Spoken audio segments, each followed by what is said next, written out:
Hello everyone and welcome to my channel, and today I'll be reading an Arlecchino Accessory by me. So let's get into it. He knew that Arlecchino hardly ever let herself indulge in anything resembling relaxation. But tonight, that rule had been quietly, and very visibly, shattered. The night had begun with a simple diplomatic dinner, a formal gathering among Fontaine's elite, and a few Fatui representatives. You'd gone as her escort, as always, your hand steady on her arm, when she swept into the room in black velvet, and composure sharper than any blade. But by the end of the night, after the third glass of wine, and far too many polite toasts, you found her surprisingly mellow. She didn't usually drink.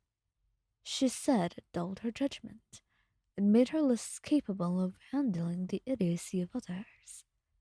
But tonight, perhaps out of fatigue or to celebrate a small diplomatic victory, she had allowed herself the rare indulgence.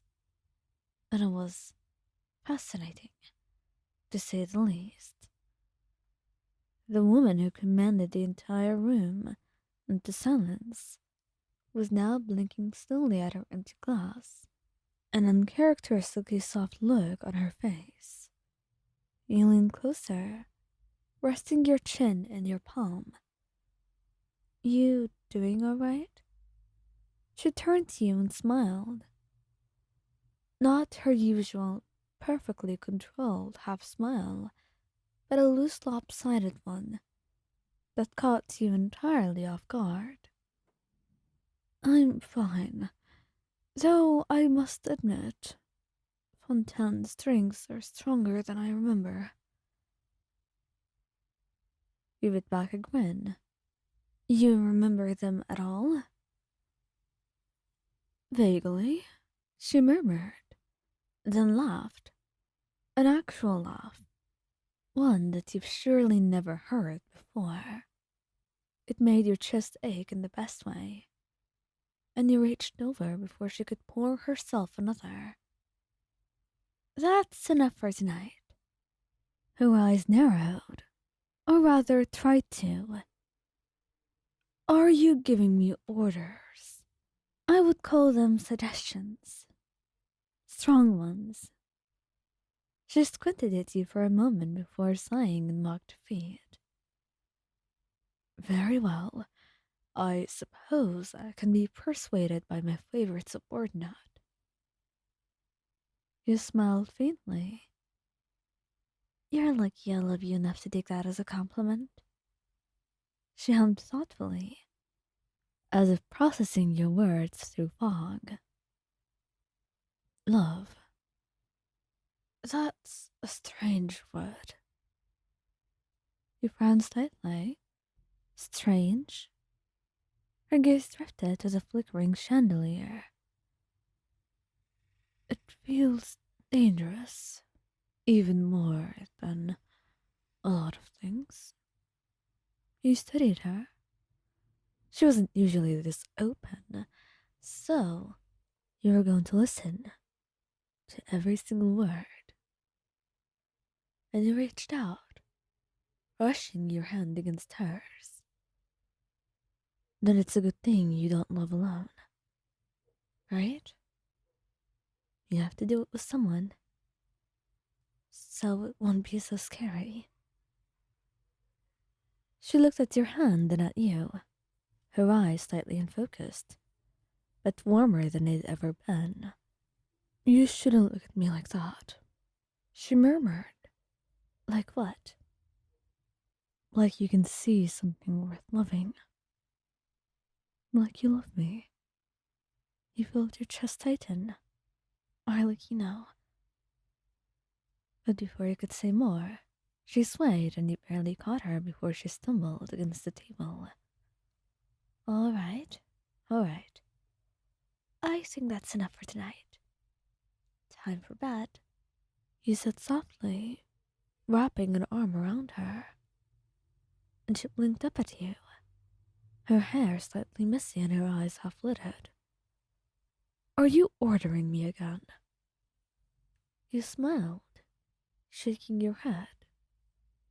No, I'm simply guiding you. Don't you worry about it.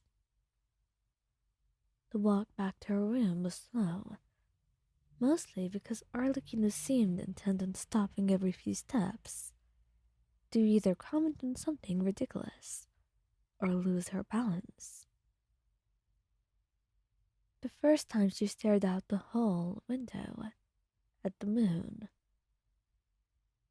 Do you think it feels lonely up there? The moon? Yes. It just watches everything. Never interferes. You smile gently. It sounds like a familiar someone. Her lips quirked, but she said nothing. The second time, she stopped a chair at one of the younger children's drawings pinned on the wall. She stared at it for a long time. They drew me with a smile. You glanced at her. The expression on her face was unreadable. Wistful, maybe, or something deeper. They see you that way, even if you don't see it yourself. She hummed quietly, almost to herself. Perhaps they see too much. You didn't answer, just squeezed her hand lightly, and continued walking. And when you reached her room, you gently helped her lay down, kneeling beside her, gently taking off her heels and helping her out of her coat. Do you treat everyone like this? Only the ones whom I deeply love.